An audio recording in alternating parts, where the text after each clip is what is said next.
मस्त कॅफे स्टाईलचे कुरकुरीत French fries इथे तयार झाले आहे आणि आवाजावरूनच तुम्ही समजू शकता किती छान क्रिस्पी झाले ते. टोमॅटो सॉस सोबत सर्व करून एन्जॉय करू शकता. चला तर पटकन रेसिपीला सुरुवात करूया. परफेक्ट फ्रेंच फ्राईज बनवण्यास सगळ्यात आधी आपण बटाट्याची निवड कोणती करायची, कुठल्या प्रकारचे बटाटे घ्यायचे ते पाहूया. तर यासाठी मी इथे घेतला आहे इंदोरी आलू. असा लांब आकारामध्ये फ्रेंच फ्राईज बनवण्यासाठी अशा प्रकारचे बटाटे घेणं खूप गरजेचे आहे. हे बटाटे तुम्हाला नाही मिळाले तर मार्केटमध्ये तुम्ही चिप्सोनी आलू किंवा पहाडी आलू ज्याला म्हणतात ते बटाटे तुम्ही घेऊ शकता. कारण अशा प्रकारच्या बटाट्यामध्ये स्टार्चचे जे प्रमाण असतं ते खूप कमी असतं आणि गोडपणा पण कमी असतो. यामुळे फ्रेंच फ्राईज हे क्रिस्पी होतात. त्यामुळे शक्यतो इंदोरी बटाट्याचा वापर करा. नमस्कार, A1 स्वप्नात किचनमध्ये सर्वांचे मनापासून स्वागत. व्हिडिओ आवडला तर चॅनलला सबस्क्राईब, लाईक आणि कमेंट नक्की करा. तर आता फ्रेंच फ्राईजसाठी मी बटाटे सोलून घेतले आहेत आणि हे आता आपल्याला एका चौकोनी शेप आकारामध्ये कापून घ्यायचे. त्याआधी मी एका पातेल्यामध्ये पाणी घेतलं आहे आणि इथे घेतला आहे एक तुरटीचा खडा. हा आपल्याला जवळजवळ 5 मिनटं पाण्यामध्ये असाच ठेवायचा आहे. म्हणजे बटाट्यामधलं जे स्टार्च आहे ते बऱ्याच प्रमाणात बाहेर पडून जाईल आणि आपले फ्रेंच फ्राईज काळे पडणार नाहीत. तर ही टिप नक्की फॉलो करायची. तर आता बटाट्याचा चारी बाजूनी जो गोलाकार भाग असतो तो आपल्याला कट करून घ्यायचा आहे. म्हणजे आपल्याला छान चौकोनी शेपमध्ये फ्राईज मिळतील.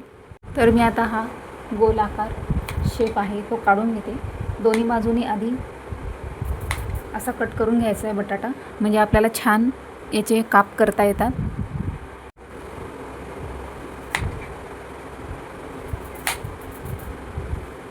हे उरलेले जे काप आहेत बटाट्याचे ते फेकायचे नाही. याचे आपण दुसऱ्या कुठल्या पण रेसिपीमध्ये किंवा भाजीमध्ये वापरू शकतो.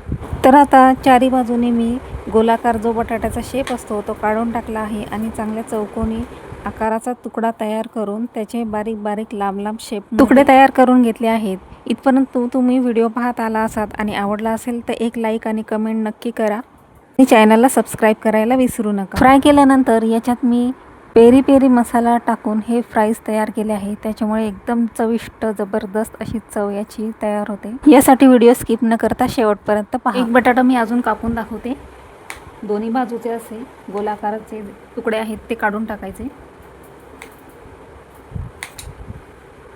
असा छान चौकोनी आकारामध्ये बटाटा कट करून घ्यायचा आणि याचे बारीक बारीक पीसेस कट करायचे. पुन्हा हे असे एकावर एक ठेवून जर कट केले तर आता सगळे फ्रेंच फ्राईज इथे माझे कट करून झालेले आहेत. आता मी पातेल्यात एक तुरटीचा खडा जो ठेवला होता तो आता मी काढून घेते आणि आपण हे जे बटाटे कट करून घेतले आहेत ते या पाण्यामध्ये 5 मिनटासाठी भिजत ठेवायचे आणि 2-3 पाण्याने चांगले धुवून घेणारे. म्हणजे याच्यातलं जे स्टार्च आहे ते निघून जाईल आणि छान पांढरे शुभ्र असे पीसेस बटाट्याचे आपल्याला इथे मिळतील. तुरटीचं जे पाणी आहे ते खूप जास्त वेळ ठेवायचे नाही. ते पाणी मी काढून टाकलं आणि नवीन 2 पाण्याने पुन्हा चांगले हे बटाट्याचे काप धुवून घेतलेत. आता हे मी एका चाळणीमध्ये काढून घेणार आहे. आता मी इथे एक चाळणी घेतली अशा प्रकारची आणि त्याच्यामध्ये सगळे हे फ्राईज टाकून घेणार आहे. व्यवस्थित छान पसरून घ्यायचे म्हणजे याच्यातलं जे पाणी आहे ते पूर्णपणे गळलं पाहिजे. आणि आता हे मी 5 मिनटात आता जवळजवळ हे मी 15 ते 20 मिनटं फॅनखाली सुकवून घेणार आहे. व एखाद्या कॉटनच्या कपड्याने हे सगळे स्वच्छ पुसून कोरडे करून घेऊ शकता. तर जवळजवळ 15 मिनटं हे छान मी फॅनखाली ठेवून दिले होते आणि हे चांगले कोरडे झालेले आहेत. आता आपण कॅफेमध्ये फ्रेंच फ्राईज क्रिस्पी होण्यासाठी वापरले जाते ते पाहूया. यासाठी मी इथे एक काचेचं बाऊल घेतलं आहे आणि सगळे बटाट्याचे काप याच्यात मी आता टाकून घेते. आणि आता आपलं क्रिस्पी होण्यासाठी सर्वात महत्त्वाचं सिक्रेट म्हणजे कॉर्नफ्लॉवर. इथे मी 1 चमचा 1 टेबलस्पून कॉर्नफ्लॉवर घेतले आणि हे असं बटाट्याच्या कापांमध्ये आपल्याला व्यवस्थित मिसळून घ्यायचे. सर्व बाजूने बटाट्यात कॉर्नफ्लॉवर आहे ते व्यवस्थित कोट झालं पाहिजे अशा प्रकारे मिक्स करून घ्यायचे. कॉर्नफ्लॉवरची आणखीन आवश्यकता मला इथे वाटते त्याच्यामुळे आणखीन 1 चमचा कॉर्नफ्लॉवर मी इथे टाकून घेतलं आणि आता पुन्हा व्यवस्थित मिक्स करणार आहे. कॉर्नफ्लॉवरमध्ये सगळे मी बटाट्याचे काप जे आहे ते व्यवस्थित मिक्स करून घेतले आहे. खूप जास्त कॉर्नफ्लॉवर इथे टाकायचं नाही कारण फ्राय करताना ते जळू शकतं. त्याच्यामुळे आपले फ्राईज जे आहेत ते काळपट पडू शकतात. यासाठी कॉर्नफ्लॉवरचं जे प्रमाण सांगितलं आहे तेवढ्याच प्रमाणात कॉर्नफ्लॉवर टाका म्हणजे तुमचे फ्रेंच फ्राईज अगदी कॅफे स्टाईल परफेक्ट होतील. कॉर्नफ्लॉवर छान कोट झालेलं आहे.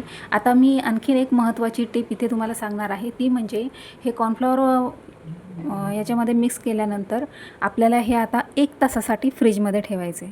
तसानंतर हे बटाट्याचे काप मी फ्रीजमधून बाहेर काढून घेतलेत आणि हे जे कॉर्नफ्लॉवरचं कोटिंग आहे ते व्यवस्थित याच्यामध्ये कोट झालं आहे, ते आतपर्यंत याच्यामध्ये मुरतं. याच्यामुळे होतं काय की फ्रीजमध्ये ठेवल्यामुळे ते कॉर्नफ्लॉवर पूर्णपणे त्याच्यामध्ये आकसलं जातं आणि आपले फ्रेंच फ्राईज एकदम परफेक्ट कॅफे स्टाईल क्रिस्पी होतात.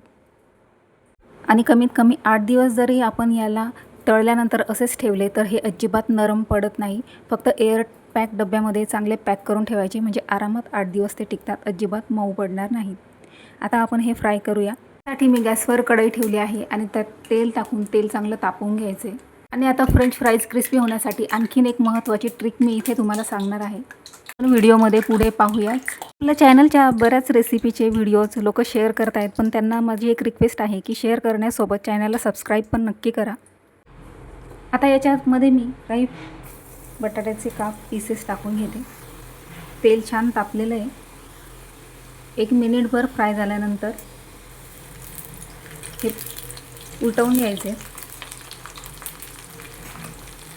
आता या स्टेपला मी तेलामध्येच थोडंसं मीठ याच्यामध्ये टाकून घेणार आहे, म्हणजे आपल्या फ्राईजमध्ये फ्रेंच फ्राईजमध्ये छान मीठ कोट होतं आणि आपल्याला वरतून मीठ टाकायची गरज नाही पडत. आपल्याला जवळजवळ 70% हे फ्राय करून घ्यायचं आहे आणि 30% आपण नंतर फ्राय करणार आहे. करताना मी 2 स्टेपमध्ये इथे फ्राय करणार आहे. पहिली जी स्टेप आहे ती फ्राय करताना मी गॅसची फ्लेम ही हाय ठेवलेली आहे, म्हणजे पटापट मोठ्या गॅसवर आपल्याला हे फ्रेंच फ्राईज फ्राय करून घ्यायचे. आता हे चांगले मला फ्राय झालेले दिसत आहेत. जवळजवळ 70% हे फ्राय झालेले आहेत. आता मी यांना एका प्लेटमध्ये काढून घेते.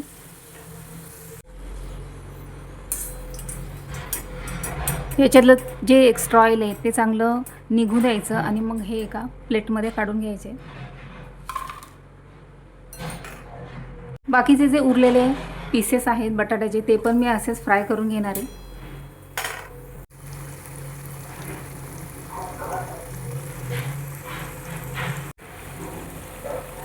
तर आपल्या दुसऱ्या स्टेपचे जे फ्रेंच फ्राईज आहेत ते पण इथे छान फ्राय झालेले आहेत आणि हे पण मी आता एका प्लेटमध्ये काढून घेते.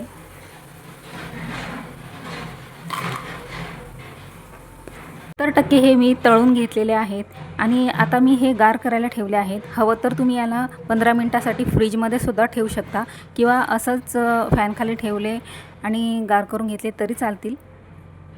आता फ्रीजमध्ये जे फ्रेंच फ्राईज ठेवले होते ते मी बाहेर काढून घेतले आहेत आणि आता आपल्याला पुन्हा हे फ्राय करायचे. ही स्टेप फॉलो केल्याने आपले फ्रेंच फ्राईज खूप जास्त कुरकुरीत होणार आहे. कॅफेमध्ये पण सेम याच पद्धतीने बनवले जाते. हीच पद्धत मी तुमच्यासोबत शेअर करते.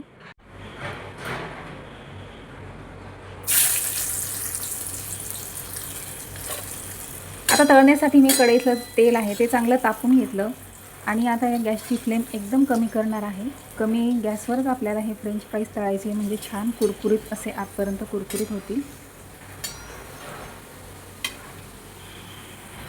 व्हिडिओची डिटेल माहिती खाली डिस्क्रिप्शन बॉक्समध्ये दिलेली आहे, जाऊन नक्की चेक करा. आणि दुसऱ्याही व्हिडिओच्या लिंक मी तुमच्यासोबत शेअर केलं आहे, तेही व्हिडिओ तुम्ही नक्की पहा. आवडल्यास एक लाईक आणि कमेंट नक्की करा. एकसारखे तेलात टाकल्यावर सतत हलवत राहायचे, म्हणजे सर्व बाजूनी छान क्रिस्पी असे तळले जातात. आता छान क्रिस्पी असे फ्रेंच फ्राईज आपले तळले गेलेले आहेत. आता हे मी काढून घेते आणि बाकीचे जे उरलेले आहेत ते पण मी तेलामध्ये टाकून तळून घेणार. आणि मी हा घेतला आहे पेरी पेरी मसाला. हा याच्यामध्ये खूप छान लागतो, तर हा याच्यामध्ये मी असं याच्यावर टाकून घेते आणि व्यवस्थित सर्व बाजूंनी कोट होईल मसाला असं मिक्स करून घेणार आहे. आता हे कुरकुरीत फ्रेंच फ्राईज मी एका प्लेटमध्ये सर्व करून घेतले. टोमॅटो सॉससोबत हे खूप छान लागतात. व्हिडिओ आवडला तर चॅनलला सबस्क्राईब करा.